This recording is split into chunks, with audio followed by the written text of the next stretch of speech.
ওয়া আম্মা মান খাফা মাকাম রাব্বিহি ওয়া নাহান নাফসা আনিল হাওয়া ফাইন্নাল জান্নাতা হিয়াল মাওয়া। আল্লাহ তাআলা বলে, বান্দা, যদি আমি আল্লাহর দরবারে দাঁড় হওয়ার ভয় যদি তোমার অন্তরে জায়গা দিতে পারো, আর দুনিয়ার ভিতরে মনের যে প্রবৃত্তি আছে, মনের যে ইচ্ছা আছে, সাধনা আছে, মনের যে চাহিদা আছে, এই চাহিদাটাকে যদি বিসর্জন দিয়া আমি আল্লাহর হুকুমকে যদি প্রাধান্য দিতে পারো, এক নাম্বার দিলের ভিতরে ভয় রাখবা হাসরের ময়দানের ভয়। হাসরের ময়দান বড় কঠিন। ওই দিনের ভয় রাখবা, যেই দিন কোন বাবা কথা বলতে পারবে না, মা কথা বলতে পারবে না, সন্তান কথা বলতে পারবে না। যেই দিন সকল নবীরা পর্যন্ত নাফসি নাফসি বলবে, একমাত্র আপনি আমার নবী বলবে রব্বি হাবিলি উম্মতি। ওই দিনের ভয় অন্তরের ভিতরে জায়গা দিবা। আর দুনিয়াতে মন যা চা তা করবা না। মন চাইতেছে গুনাহ করতে, গুনাহ করবা না। মন চাইতেছে নামাজ না পড়তে, এটা মানবা না। মন রে বুঝাইবা কেরে, মন মালিক দুনিয়ায় পাঠাইছে আল্লাহর গোলামি করার জন্য। চল চল চল, আল্লাহর হুকুম মতো চলি। যদি চলতে পারেন তাহলে লাভ কি? আল্লাহ বলেন ফাইন্নাল জান্নাতা হিয়াল মাওয়া। আল্লাহ বলে, আমি আল্লাহ তোমাদেরকে জান্নাতুল মাওয়ার মেহমান বানায়া দিব। তাহলে আল্লাহর ভয় অন্তরে জায়গা দেওয়া লাগবে। তাহলে 2 নাম্বার পুরস্কার, আল্লাহর ভয় করলে, আল্লাহকে ভয় করলে 2 নাম্বার। 3 নাম্বার বুখারী শরীফের 660 নাম্বার হাদিস, আল্লাহর রাসূল বলে, ইউযিল্লুহুমুল্লাহু ফি জিল্লিহি ইয়াওমা লা জিল্লা ইল্লা জিল্লুহু। হাশরের ময়দানে আল্লাহ পাক রব্বুল আলামিনের একটা ছায়া থাকবে, একটা ছায়া থাকবে, ছায়া। ও জামালপুরের মানুষ, ও দিতপল্লার মুরব্বী বাবারা, যুবক ভাই, প্রখর রোদ যখন উইটা যা, একটা ছায়া জাতীয় কোনো কিছু থাকলে আপনি আমি ওই জায়গায় গিয়া আশ্রয় নেই। কথা কোন ঠিক কিনা? আল্লাহ পাকের মহাব্বত যদি পুরাপুরি আপনি আমার কারো অন্তরের ভিতরে পয়দা নিয়ে থাকে বাবা, তাহলে আল্লাহ পাককে ছেড়ে দিয়ে কোথাও যাওয়ার মতো আপনি আমার কোথাও রাস্তা নাই, জায়গা নাই, যাওয়ার মতো কোনো পরিবেশ নাই। ঠিক কিনা? কোথাও যাওয়ার সুযোগ নাই। হযরতে কারি তৈয়ব সাহেব রহমাতুল্লাহি আলাইহি জবরদস্ত একজন আল্লাহর ওলি ছিলেন। একদিন 2 দিন না, একাধারে 18 বছর পর্যন্ত দারুল উলুম দেওবন্দ মাদ্রাসার মুহতামিম ছিলেন। সুবহানাল্লাহ। এত বড় একজন মানুষ, এত বড় জবরদস্ত একজন আল্লাহর ওলি, একদিন রাস্তা দিয়ে যাইতেছে, যাওয়ার পরে হঠাৎ করেই দেখতেছে মা ছেলের ভিতরে জর্গা লাগছে, ঝগড়া লাগছে, লাগে না? মা সন্তানের ভিতরে একটা জর্গা লাগছে। এমন ঝগড়া, শেষ পর্যন্ত মা সন্তানকে বাড়ির থেকে তাড়ায় দিছে। সন্তানকে যখন মা বাড়ির থেকে তাড়ায় দিল, দেওয়ার পরে সারাদিন সন্তান ঘোরাফেরা করেছে, এদিক গেছে ওদিক গেছে। রাত্র যখন গভীর হয়ে গেছে, সন্তান সারাদিন ঘোরাফেরা করার পরে আবার বাড়ির দরজায় এসে শুয়ে পড়ছে। কারি তৈয়ব সাহেব রহমতুল্লাহ আলাই বলেন, আমি দেখি বান্দাটা কি করে শেষ পর্যন্ত। দেখলো আল্লাহর বান্দা আমার ঘরের জানলার সামনে মুখটা রাইখা শুয়ে পড়ছে। তৈয়ব সাহেব রহমতুল্লাহ আলাই বললেন, হে যুবক, তুমি না বাড়ির থেকে দূরে সরে গেলা, আর বাড়িতে আসবা না, আবার কোন কারণে তুমি বাড়িতে চলে আইলা বলো না। যুবক বলে, হুজুর আমি কই যাব, আমার মার দরজা ছাড়া তো আমার আর দরজা নাই। তৈয়ব সাহেব বললেন, এ যুবক, কত জায়গায় তো আছে।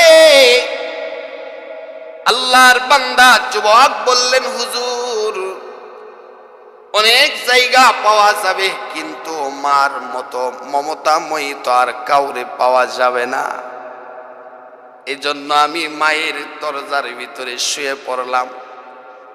অনেক সময় পরে মা জানলা খুলছে, খুইলা দেখে সন্তান ফ্লোরের মধ্যে মাথা দিয়ে শুয়ে রয়েছে। মা ঘুম থেকে উঠটা সাথে সাথে দরজা খুইলা সন্তানের কাছে চলে আসছে। আসার পরে বলতেছে, কিরে সন্তান, বাড়ির থেকে না বের করে দিলাম, আবার কোন কারণে আসলি? সন্তান ডাক দিয়া কই, মা গো, তুমি আমারে তাড়ায় দিছো, ভালো কথা তোমার মনে চাইছে, কিন্তু আমি গুইরা ফিরা দেখলাম তোমার মতো মমতাময়ী মার কোথাও পাওয়া যায় না। মাগো, যেখানেই যায় না কেন লক্ষ লক্ষ মানুষ পাওয়া যায়, কিন্তু মার আদর তো কোথাও পাই না। সাথে সাথে মা সন্তানকে বুকের ভিতর জড়ায় ধরছে, জড়ায় ধরে কয়, আয়, মার প্রতি এত ভালোবাসা, মার প্রতি এত মহাব্বত, আয় তোরে আর কোনোদিন বাড়ির থেকে বের করে দিব না। কারি তৈয়ব সাহেব বলে, এখান থেকে আমার একটা বিষয় শিক্ষণীয় হয়েছে। আমি অন্যায় করতেছি, অপরাধ করতেছি, আমার অন্যায়ের কারণে, অপরাধের কারণে আল্লাহ তাআলা বারবার বারবার আমাকে পরীক্ষা দিচ্ছে। আমি মালিকের দরজা ছাড়া আর কার দরজায় গিয়ে উপস্থিত? সব মানুষের দরওয়াজা বন্ধ হয়ে যাইতে পারে, কিন্তু একমাত্র আমার আল্লাহর দরওয়াজা কোনোদিন বন্ধ হবে না, ঠিক কিনা? আল্লাহর দরওয়াজা কোনোদিন বন্ধ হবে না। তাই ও জামালপুরের মানুষ, ও তিতপল্লার মানুষ, আপনাদের পাও দুইটা দইরা বলে যাই, অন্তরের ভিতরে আল্লাহর মোহাব্বত যদি আপনি আমি জাগা দিতে পারি, ফিট করতে পারি, আল্লাহ তাআলা আপনি আমাকে 5টা পুরস্কারে পুরস্কৃত করবে। সুবহানাল্লাহ। কয়টা পুরস্কার? আল্লাহর মোহাব্বত, আল্লাহর ভয় অন্তরের ভিতরে যদি আপনি আমি জাগা দেই, তাহলে আল্লাহ তাআলা আপনি আমাকে 1টা 2টা না 5টা পুরস্কার আল্লাহ তাআলা আপনি আমাকে দিয়ে দিবে। সুবহানাল্লাহ। 1 নাম্বার, আল্লাহ তাআলা পবিত্র কুরআন মাজিদের সূরা ইব্রাহিম এখানে ডাক দিয়ে বলেন, ওয়ালা নুসকিনান্নাকুমুল আরদা মিন বাদিহিম যালিকা লিমান খাফা মাকামি ওয়া খাফা ওয়াঈদ। আল্লাহ তাআলা বলেন, যাদের অন্তরের ভিতরে আমি আল্লাহর দরবারে দাঁড় হওয়ার ভয় আছে, এবং আমি আল্লাহর আযাব যে শক্ত, আমি আল্লাহ আযাবের কথা যে ঘোষণা করেছি, এই ঘোষণাকে যারা নাকি মেনে নিবে, দিলে প্রাণে যারা নাকি বিশ্বাস কইরা আমি আল্লাহকে ভয় করবে, আযাবের ভয়, আযাবের ভয়, ওমন বান্দা বান্দি গুলাকে আমি রব, আমি আল্লাহ দুনিয়াতেই সর্বশ্রেষ্ঠ মর্তবায় মর্যাদা দিয়ে দিব। সুবহান। আল্লাহর ভয় যখন অন্তরের ভিতরে পয়দা করবেন বাবা, সব মানুষ আপনাকে মহাব্বত করবে, ভালোবাসবে, সব মানুষ আপনাকে সম্মান করবে, সব মানুষ আপনাকে শ্রদ্ধা করবে, বড়রা আপনাকে স্নেহ করবে, ছোটরা আপনাকে সম্মান করবে। কেন? আপনি অন্তরের ভিতরে মালিকের মহাব্বত জাগা দিয়েছেন, মালিকরে ভালোবাসছেন, মালিকের ভয় অন্তরের ভিতরে জাগা দিছেন, যার কারণে দুনিয়ার ভিতরে আল্লাহ পাক রব্বুল আলামিন আপনাদেরকে উচ্চ মর্যাদার সাথে আপনাদের মাধ্যমে আল্লাহ তাআলা এই জমিন আবাদ করবে। সুবহান। এক নাম্বার, জমিন পুনরায় আবাদ করা হবে। ইহুদি খ্রিস্টানরা চেয়েছিল নবীদেরকে দূরে সরাইয়া দিবে, নবীদেরকে তাড়াইয়া দিবে। কি ওদের টার্গেট ছিল না? কথা কয় না, টার্গেট ছিল, ছিল। আমার নবীকে পর্যন্ত তো মক্কা থেকে হিজরত কইরা মদিনায় চলে যাইতে হইছে, বুঝছে না? তাদের টার্গেট ছিল। আল্লাহ তাআলা বলেন, ও আমার হাবিব, আমার ভয়, আমার মহাব্বত যদি তুমি তোমার অন্তরে জায়গা দিতে পারো, তাহলে এদের জায়গায় আমি আল্লাহ তাআলা তোমাদেরকে দিয়া জমিনকে পুনরায় আমি আল্লাহ আবাদ করাবো। সুবহান। এক নাম্বার। দ্বিতীয় নাম্বার, আল্লাহ পাক রব্বুল আলামিন বলেন, দ্বিতীয় নাম্বার যে পুরস্কারটা আমি আল্লাহ দিব, যদি তোমরা আমার অন্তরের ভিতরে, তোমার অন্তরের ভিতরে আমি আল্লাহর ভয় যদি জায়গা দিতে পারো। দ্বিতীয় নাম্বার কি ভয়? দ্বিতীয় নাম্বার কি জানো? ওই দ্বিতীয় নাম্বার, ও আমার বান্দারা, ময়দানে মহাশরের দিন কোন প্রকার পেরেশানির ভিতরে, কোন প্রকার ঝামেলার ভিতরে, কোন প্রকার লাঞ্ছনার ভিতরে আমি আল্লাহ পাক রব্বুল আলামিন তোমাদেরকে ফালাবো না। যদি তোমরা আমি আল্লাহকে মহাব্বত করতে পারো, আমি আল্লাহর ভয় যদি তুমি তোমার অন্তরের ভিতরে জায়গা দিতে পারো, তাহলে আমি রব, আমি আল্লাহ তোমাদেরকে ময়দানে মহাশরে ডান হাতে আমলনামা দিয়া দিব। সুবহান। এই কথা আল্লাহ তাআলা বলেন সূরা নাসিয়া। আল্লাহ বলেন, ওয়া আম্মা মান খাফা মাকাম রাব্বিহি ওয়া নাহান নাফসা আনিল হাওয়া ফাইন্নাল জান্নাতা হিয়াল মাওয়া। আল্লাহ তাআলা বলে, বান্দা, যদি আমি আল্লাহর দরবারে দাঁড় হওয়ার ভয় যদি তোমার অন্তরে জায়গা দিতে পারো, আর দুনিয়ার ভিতরে মনের যে প্রবৃত্তি আছে, মনের যে ইচ্ছা আছে, সাধনা আছে, মনের যে চাহিদা আছে, এই চাহিদাটাকে যদি বিসর্জন দিয়া আমি আল্লাহর হুকুমকে যদি প্রাধান্য দিতে পারো, এক নাম্বার দিলের ভিতরে ভয় রাখবা, হাসরের ময়দানের ভয়। হাসরের ময়দান বড় কঠিন। ওই দিনের ভয় রাখবা, যেই দিন কোন বাবা কথা বলতে পারবে না, মা কথা বলতে পারবে না, সন্তান কথা বলতে পারবে না। যেই দিন সকল নবীরা পর্যন্ত নাফসি নাফসি বলবে, একমাত্র আপনি আমার নবী বলবে, রব্বি হাবিলি উম্মতি। ওই দিনের ভয় অন্তরের ভিতরে জায়গা দিবা, আর দুনিয়াতে মন যা চা তা করবা না। মন চাইতেছে গুনাহ করতে, গুনাহ করবা না। মন চাইতেছে নামাজ না পড়তে, এটা মানবা না।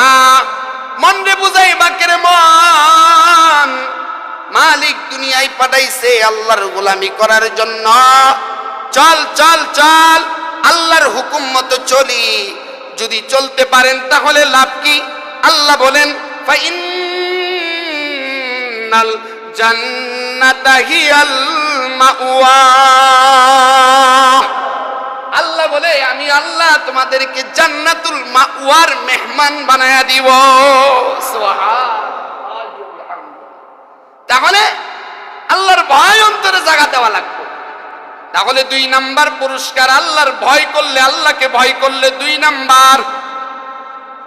3 নাম্বার বুখারী শরীফের 660 নাম্বার হাদিস, আল্লাহর রাসূল বলে ইযিল্লুহুমুল্লাহু ফি জিল্লিহি ইয়াওমা লা জিল্লা ইল্লা জিল্লুহু। হাশরের ময়দানে আল্লাহ পাক রব্বুল আলামিনের একটা ছায়া থাকবে, একটা ছায়া থাকবে, ছায়া। ও জামালপুরের মানুষ, ও দিতপল্লার মুরব্বী বাবারা, যুবক ভাই, প্রখর রোদ যখন উইটা যা, একটা ছায়া জাতীয় কোনো কিছু থাকলে আপনি আমি ওই জায়গায় গিয়া আশ্রয় নেই। কথা কোন ঠিক কিনা? হাশরের ময়দান বড় কঠিন।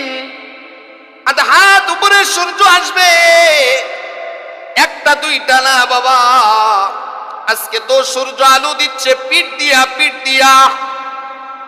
1-2 কোটি নয়, 9 কোটি 30 লক্ষ মাইল দূর থেকে সূর্য আলো দিতেছে বাবা। এরপরেও এত ঠান্ডার মধ্যে গরম লাগে যাইতেছে, শরীরটা ঘাইমে গেছে গা বাবা, শরীরটা এখন ঘেমে গেছে। আর হাশরের ময়দান যেদিন কায়েম হবে, ওই দিন আপনি আমার প্রত্যেকের মাথার আধা হাত উপরে সূর্যটা চলে আসবে। একটা দুইটা না, ও মুরব্বী বাবা, যুবক ভাই, একটা দুইটা না 12টা মুখ দিয়ে আপনি আমাকে তাপ দিবে, তাপ দিবে। মেশিনের মাধ্যমে এখন বাচ্চা ফোটানো হয়, কথা কন, কারেন্টের হিট দিয়া বাচ্চা ফোটানো হয়। হে যুবক, লাইটের আলো দিয়া যদি সবকিছু করা যায়, আর ময়দানে মহাশরের দিন সূর্যটা যখন আপনা আমার মাথার উপরে আইসা যখন তাপ দেওয়া শুরু করবে, অটোমেটিক গরমের কারণে আপনি আমার মাথার তালুটা টাস টাস কইরা ফাইটে যাবে, গায়ের চামড়া গুলা কইসা কইসা পড়বে, নারী বুড়ি গুলা চুপ চুপ চুপ চুপ কইরা কইরা পড়ে যাবে গা বাবা। আল্লাহ তাআলা বলে, আমার কোন বান্দা এবং বান্দি যদি দুনিয়ার হায়াতে আমি আল্লাহকে ভয় করতে পারে, আমি আল্লাহর ভয় যদি অন্তরের ভিতরে জায়গা দিয়া যদি নেক আমল কইরা যাইতে পারে, ওই কঠিন মুহূর্তে আমি আল্লাহ আমার ওই বান্দা বান্দি গুলাকে আমার আরশের নিচে জায়গা দিয়া দিব। আল্লাহর ভয়, মুহাব্বত। 3 নাম্বার। 4 নাম্বার, আল্লাহ বলে, আমি আল্লাহকে যদি কোনো বান্দা দুনিয়ার ভিতরে মুহাব্বত করে, ভালোবাসে, ভয় করে, 4 নাম্বার কি পুরস্কার জানো? রাদিয়াল্লাহু আনহুম। সুবহানাল্লাহ। আর জোরে কোন, রাদিয়াল্লাহু আনহুম ওয়া রাদু আন, যালিকা লিমান খাশিয়া রাব্বাহ। আল্লাহ বলে, যদি আমার মুহাব্বত, আমার ভয় যদি অন্তরের ভিতরে জায়গা দিতে পারো বান্দা, তাইলে শুনে লও, শুনে লও, আমি আল্লাহ দুনিয়ার ভিতরে তোমার উপর রাজি হয়ে যাব। আর জোরে কোন, এ বান্দা, শুধু আমি রব একা তোমার উপর রাজি হব না, পরদু আন, আমি রব তোমাকেও আমার উপর রাজি করে দিব। সুবহানাল্লাহ। কেমন কেমন কেমন মৃত্যুটাকে তোমাকে উপহার হিসেবে দিয়ে দিব। কবরের ভিতরে যাওয়ার আগে চক্ষুটা বন্ধ করে ফেলাবা, আর আল্লাহর প্রিয় বান্দাটা মোহাব্বত কইরা কথাটা শুনেন। বুখারী, মুসলিম, তিরমিজি, নাসাই, আবু দাউদের হাদিস। ওমর রাদিয়াল্লাহু তাআলা আনহু মৃত্যুর সময় তার সন্তানকে বলছে, আমি মরণের পরে তাড়াতাড়ি দাফন করবা। ঠিক আছে আব্বা। ওমর ইবনুল খাত্তাব, আব্দুল্লাহ ইবনে ওমর, ওনার সন্তান, ওমরের সন্তান আব্দুল্লাহ বলছে, আমি মরণের পরে তাড়াতাড়ি দাফন করবা। সন্তান বলছে, আব্বা ঠিক আছে, আমি আপনার মরণের পরে তাড়াতাড়ি দাফন করব। তখন ওমর রাদিয়াল্লাহু তাআলা আনহু কিছুক্ষণ পরে আবার বলতেছে, সন্তান কই ঠিক আছে তাড়াতাড়ি করব। কয়েকদিন না যাইতেই আবার বলতেছে, সন্তান আমি মারা গেলে তাড়াতাড়ি দাফন করবা। ওমর রাদিয়াল্লাহু তাআলা আনহুর সন্তান বলে, বাবা এত বারবার বলার কি আছে, এত বারবার কেন বলতেছেন? আমরা তো আপনার হুকুম মানতে বাধ্য। আল্লাহর নবীর সাহাবী ওমর বলে, সন্তান তুমি জানো না, আমি যদি মুমিন হইয়া ঈমান নিয়া যদি মৃত্যুবরণ করতে পারি, আমার যে চক্ষুটা বন্ধ হবে, কবরের ভিতরে নেওয়ার পরে যখন আমি আমার চোখটা খুলবো, তাড়াতাড়ি আমি আমার মালিকরে দেখব। মুমিন বান্দারা কবরের ভিতরে গিয়া চোখ খোলার সাথে সাথে আল্লাহরে দেখবে। আমি তো এই সুযোগ হাতছাড়া করতে চাই না সন্তান, এজন্য তাড়াতাড়ি দাফন করবা। আমার আল্লাহ বলে, বান্দা দিলের ভিতরে যদি আমি রবের মোহাব্বত যদি জায়গা দিতে পারো, তাহলে আমি আল্লাহ তোমার উপর দুনিয়াতে সন্তুষ্ট হয়ে যাব। একাই নয়, তোমাদেরকেও আমি আল্লাহ খুশি করে দিব। সুবহানাল্লাহ। তাহলে আল্লাহর বান্দারা আল্লাহর মোহাব্বত দিলে জায়গা দেওয়া দরকার আছে না নাই? আর জোরে কোন আছে না নাই? আল্লাহর মোহাব্বত অন্তরের ভিতরে যদি জায়গা দিতে পারেন, আল্লাহর ভয় যদি আপনি আমার অন্তরের ভিতরে থাকে, আরেকটা পুরস্কার আপনাদেরকে আমি শোনাই, তাহলে লাভ কি? আল্লাহর ভয় যদি দিলের ভিতরে থাকে, কবরের আযাব আল্লাহ মাফ করে দিবে। গভীর মনোযোগের সাথে ঘটনাটা শুনবেন, মিথ্যা না।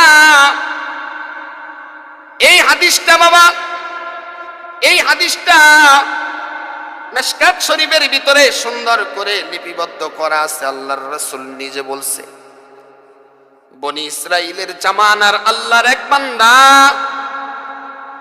জীবনে অনেক গুনাহ করছে, অনেক পাপ করছে জীবনভর। এত পাপ করছে, করার পরে দিলের ভিতরে অনুশোচনা আসছে, আমি যদি মারা যাই, কবরের আযাব আমি কেমনে সহ্য করব? আমি তো কবরের যন্ত্রণা সহ্য করতে পারবো না। এই চিন্তা কইরা তার যে সন্তান ছিল, সন্তানগুলারে একত্রিত করছে। একত্রিত কইরা বাবাই সন্তানদেরকে ওসিয়ত করছে, এই সন্তান আমি যদি মারা যাই, আমি মরণের পরে আমার লাশটাকে তোমরা দাফন করবা না, আমার লাশটাকে মাটি দিবা না। সন্তান আমার মরণের পরে আমার লাশটা আগুন দিয়া পুড়ায় ফেলাবা, আগুন দিয়া পুড়ায় ফেলাবা। আগুন দিয়া পুইরা অর্ধেক ছাই বাতাসের ভিতরে উড়াইয়া দিবা, আর অর্ধেক ছাই পানির মধ্যে ভাসায়া দিবা। সন্তান কথা দাও, আমার এই ওসিয়তটা মানবা কিনা? সন্তানেরা ওসিয়ত পূরণ করছে। শেষ পর্যন্ত আল্লাহ পাক রব্বুল আলামিন পানিকে বলছে অংশটুকু ফেরত দাও, বাতাসকে বলছে অংশটুকু ফেরত দাও। বুঝছেন তো? সব কিছু একত্রিত করেছে। করার পরে আল্লাহ রব্বুল ইজ্জাত রব্বে কাবা ওই বান্দাটাকে প্রশ্ন করেছে, কে রে বান্দা, কোন কারণে তুই এই ওসিয়ত করছস সন্তানদেরকে যে পুরায় ফেলাবো? ব্যক্তিটা ডাক দিয়ে কয়, আল্লাহ আপনি তো জানেন, আপনি তো আলিমুল গায়ব। আল্লাহ আপনি তো জানেন, ওগো মালিক আপনার আযাব বড় শক্ত। এমন কবরের ভিতরে এমন আযাব হবে আমি নিজে শুনছি উলামায়ে কেরামের কাছ থেকে। আল্লাহ গো, আমি চিন্তা ভাবনা কইরে দেখলাম আমি তো কবরের আযাব সহ্য করতে পারবো না। আমার দ্বারা তো কবরের আযাব সহ্য করা সম্ভব না। আমি তো কবরের আযাব সহ্য করতে পারবো না। এজন্য নবীজির প্রিয় সাহাবী হযরত উসমান ইবনে আফফান রাদিয়াল্লাহু তাআলা আনহুর ঘটনা পড়বেন। এত দামি সাহাবী তারা, যেই উসমানকে দেখা ফেরেশতারা পর্যন্ত লজ্জা পাইত। সুবহানাল্লাহ। আর জোরে কোন, যেই উসমানকে দেখা নবীজির সকল সাহাবীরা সম্মান করত। যেই উসমান দুনিয়াতে থাকতেই আল্লাহর জান্নাতের সার্টিফিকেট প্রাপ্ত হয়ে গেছে, এই উসমান রাদিয়াল্লাহু তাআলা আনহু কবর দেখলে বাচ্চাদের মতো হাউমাউ করে কাঁদতো। কেউ জিগাইলে, হযরত এত আযাবের কথা শুনে কান্দেন না, কিন্তু কবরের আযাবের কথা শুনে আপনি কেন এত কান্না করেন? আল্লাহর রাসূলের সাহাবী ডাক দিয়ে কয়, ও আমার সাহাবীরা শোনো, আল্লাহর নবী বলেছে কবরটা কারো জন্য জান্নাত, আবার কারো জন্য কবরটা একটা জাহান্নামের গর্ত। হাদিসের কিতাবের মধ্যে আসছে, বেনামাজি, সুদখোর, ঘুষখোর, জিনাকারী, চুরি করনেওয়ালা, ডাকাতি করনেওয়ালা যখন কবরের ভিতরে যাবে, কবরের দুই পাশের মাটি এত জোরে চাপ দিবে বাবা, এই দুই পাজরের হাড্ডি গুলা একটা আরেকটার সঙ্গে এইভাবে ঢুকে যাবে। আমি কি ওই কবর দেখা ভয় করব না? আরেকটা হাদিস শুনেন, সহিহ মুসলিমের হাদিস। আল্লাহর নবী বলেছেন, কবরের ভিতরে বৎকার বান্দা বান্দির কবরে এমন দুইজন ফেরেশতা পাঠানো হবে, যেই ফেরেশতাগুলা কানে শুনে না, যেই ফেরেশতাগুলা চোখে দেখে না, যেই ফেরেশতাগুলা কথা বলতে পারে না। একটা মানুষ যদি কানেও শুনে না, চোখেও দেখে না, কথাও বলতে পারে না, এর ভালো মন্দ কিছু কইলে বুঝবো? কথা কয় না, বুঝবো? এর যদি ধরেন, হে কি ধরতে বুঝবো? পারবো। আল্লাহর নবী বলেছে, সাহাবায়ে কেরাম শোনো, ওই দুইজন ফেরেশতা বৎকার বান্দার কবরের মাঝে এমন জোরে আঘাত করবে, এমন জোরে পিটনা দিবে, এমন জোরে পিটনা দিবে, এত জোরে জোরে জোরে জোরে তাকে পিটাবে, হাড্ডিগুলা একটা আরেকটার থেকে আলাদা করে ফালাবে, গায়ের চামড়াগুলা খইসা পড়বে। এই বান্দাটা এত কান্না কাঁদবে, ওই দিন তার দিকে আর রহমতের নজরে তাকানো হবে না। এজন্য আল্লাহর বান্দা কয়, আল্লাহ গো, আমি জানি আপনি আমাকে এমন আযাব দিবেন, তাই আমি আপনার আযাবের ভয় আপনার আযাবের ভয়ে আমি আমার সন্তানদেরকে বলছি, আমি মারা গেলে আমার লাশটা দাফন করব না, আমাকে পুরাইয়া দিবা, যেন আল্লাহর আযাব আমারে না ধরতে পারে। মিশকাতের হাদিস। আল্লাহ তাআলা বান্দার এই কথা শুইনা খুশি হয়ে যাবে, সাথে সাথে আল্লাহ বলবে, বান্দা তুই যেহেতু আমি আল্লাহকে এত ভয় করছস, আমার আযাব যে সত্য এটাকে যেহেতু মেনে নিছস, যা বান্দা যা, আমি রব তোর অপরাধ গুলাকে ক্ষমা করে দিলাম। তাহলে আল্লাহর বান্দারা, আমার যেই কথাটা হলো আল্লাহ পাকের ভয়, আল্লাহ পাকের আযাবের ভয় দিলের ভিতরে জায়গা দিলেই আপনি আমার দ্বারা গুনাহ বর্জন করা সম্ভব। ঠিক কিনা বলেন? আপনি আমার ভিতর থেকে গুনাহ বর্জন করা সম্ভব। আচ্ছা, এখানে যারা আছেন, যুবক মুরব্বী সহ যারা আছেন, আমার এত নেক আমল নাই যে আমি আবু বকরের চাইতে বেশি বাড়তে পারবো। আপনারা কি কেউ আছেন এখানে যে আবু বকরের চাইতে আপনার ইবাদত বেশি? আছেন? হ্যাঁ, কেউ আছেন? আল্লাহু আকবার। আবু বকর, হাদিসটা শোনেন। হাদিসটা হলো মুসলিম শরীফের হাদিস। আল্লাহর রাসূল বলেন, লাউ কুনতু মুত্তাখিযান খলিলান লাত্তাখাযতু আবা বকরিন খলিলা। আল্লাহ তাআলা যদি আমাকে বন্ধু রূপে কাউকে গ্রহণ করার অনুমতি দুনিয়াতে দিত, আমি আল্লাহ আবু বকরকে বন্ধু বানাইতাম। আরো আস্তে কই, আর একটু আস্তে কর না। প্রধানমন্ত্রী যদি কয়ে ফেলা, তিতপল্লার অমুক আমার বন্ধু, লাড়ি নিয়ে ছুটে গেলাবো, আমার প্রধানমন্ত্রী আমার বন্ধু। এটা বুঝস? কথাটা বুঝেন নাই? এই গেল একটা। আরেকটা হাদিস শুনেন, ইবনে মাজাহ 96 নম্বর হাদিস। আল্লাহর রাসূল বলে, এই সাহাবীরা শোনো, সংক্ষিপ্ত আকারে বইলাই শেষ করব। এই সাহাবীরা শোনো, জান্নাতের ভিতরে কিছু মানুষকে এত মর্যাদা, এত মর্তবা দেওয়া হবে যে আশেপাশের মানুষগুলা এদেরকে এমন ভাবে দেখবে, কেমন ভাবে জানো? কয়, দুনিয়ার ভিতরে থাকা অবস্থায় পূর্ণিমার রাত্রিতে যেমন মানুষ আকাশের তারকা, আকাশের চাঁদ দেখতে পারত, ওইভাবে ওমন উচ্চ মর্যাদাওয়ালা মানুষগুলারে নিম্নমানের জান্নাতি মানুষগুলা দেখতে পারবে। সাহাবীরা বলে, এরা কারা?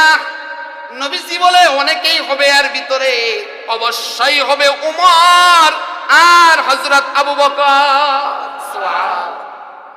আরেকটা হাদিস শুনেন, শেষ করতেছি। আল্লাহর রাসূল বলেন, হাল ইউদআ আহাদুম মিন তিলকাল আবওয়াবি কুল্লিহা। আল্লাহর রাসূল বলেন, এই হাদিসটা বুখারী শরীফেও আছে, 1897 নম্বর হাদিস। মুসলিম শরীফে আছে 1027 নম্বর হাদিস। নাসাই শরীফের 2237 নম্বর হাদিস। আল্লাহর রাসূল বলেন, জান্নাতের ভিতরে 8টা গেট থাকবে। কয়টা গেট? পিছনেরটি কয় না, কয়টা হইলো? কয়টা হইলো? একটু দেখান তো, দেখান, সবাই দেখান, দেখান দি। পারে না, পারে না, দেখায় না। 8টা। কয়টা? আলহামদুলিল্লাহ, হাত নামান। বেজার হইলেন? মাঝে মধ্যে একটু আপনাদেরকে একটু এরকম করলে ভাল লাগে। আর এটা রেকর্ড হবে তো, আল্লাহ তাআলাও রেকর্ড করতেছে। সুবহানাল্লাহ। ফেরেশতাদের মাধ্যমে হইতেছে। হ্যাঁ, ইয়াউমাইযিন তুহাদ্দিসু আখবারহা। এটা ভিডিও হচ্ছে, আল্লাহ হাসরের দিন তুইলা ধরবো। ওই যে দেখ, ওয়াদা করছিলি না গুনাহ করবি না, যা ওসিলা দিয়ে মাফ করে দিলাম। 8টা জান্নাতের ভিতরে গেট থাকবে 8টা। নবীজি বলে, এক এক শ্রেণী মানুষকে, এক এক তবকার মানুষকে ওই দিন ডাকা হবে, আসো তুমি আমার ভিতর দিয়ে ঢুকো, আমার ভিতর দিয়ে ঢুকো। আমার ভিতর দিয়ে ঢুকো, আমার ভিতর দিয়ে ঢুকো। পাশেই ছিলেন সিদ্দিক আকবর হযরত আবু বকর। আবু বকর বলেন, হাল ইউদআ আহাদুম মিন তিলকাল আবওয়াবি কুল্লিহা। ও আল্লাহর নবী, এমন কি কোন জান্নাতি মানুষ থাকবে না যাকে 8টা দরজা ব্যক্তিয়ে ডাকবে? আরো জোরে কোন। নবীজি বলেন, নাম, হ্যাঁ, ওয়ারজু আন তাকুনা মিনহুম। আর ওই ব্যক্তিটা কেউ না হলেও আমি নবী আশাবাদী ওটা হবা তুমি, আবু বকর। যাকে 8টা দরজা আহ্বান করবে, ডাকবে, এরপরেও সিদ্দিক আকবর নিজেকে এমন মনে করত, রাস্তা দিয়ে যাইতো, গাছ দেখে বলতো, আমি যদি গাছ হইতাম, মানুষে কাটটা লাকড়ি বানায় ফালাইতো। পাখি দেখে বলতো, পাখি এই গাছ থেকে ওই গাছে যাস, অমুক গাছের ফল খাস, মরে গেলে কোনো হিসাব নাই। আমিও যদি পাখি হয়ে যাইতাম, খড়কুটা দইরা আফসুস করতো, আমি যদি খড়কুটা হইতাম, গরু বাছুর খায়া ফেলাইতো, শেষ হয়ে যাইতাম, হিসাব লাগতো না।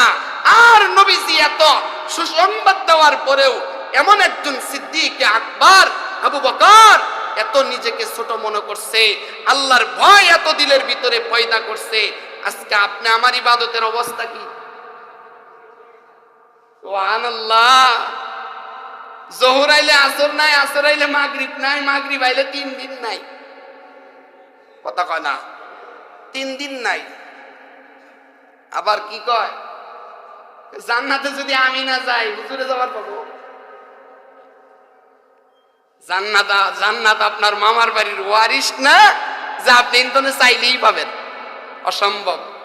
জান্নাতে যাওয়ার প্রথম শর্ত হলো গুনাহমুক্ত জিন্দেগি গড়াতে হবে, কলব পরিষ্কার রেখে যাইতে হইব। এই কথা আমার না, আল্লাহ কোরআনে বলছে, কাদ আফলাহা মান তাযাক্কা ওয়া যাকারা ইসমা রাব্বিহি ফাসাল্লা।